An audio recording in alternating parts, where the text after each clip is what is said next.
The people whose claims that we're talking about are individuals with real families who've been very substantially injured due to a manufacturing defect of General Motors.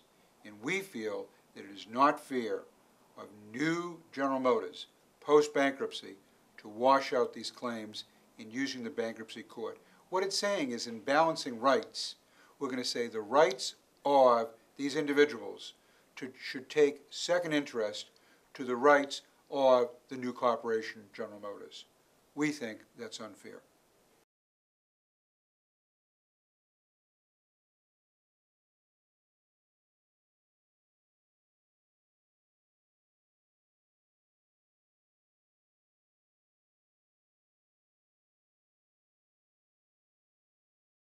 Recently, General Motors has gone through a bankruptcy proceeding, and we all in the United States want to have a healthy and vibrant automobile industry. It's very, very important.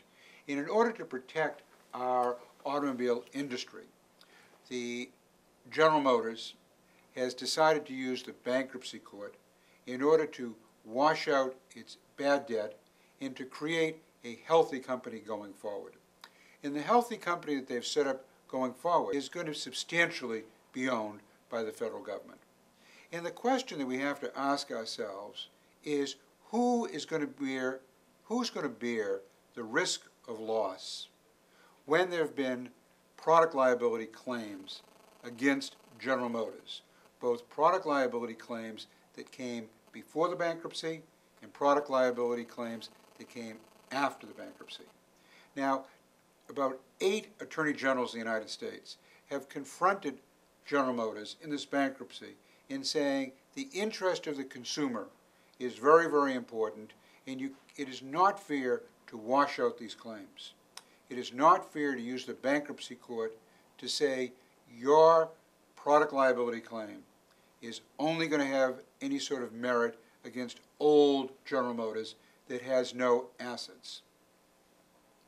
We think that it is very important that this issue be debated, be out there in the public, so that the issue of consumer rights not be something that the federal government not take as being something important.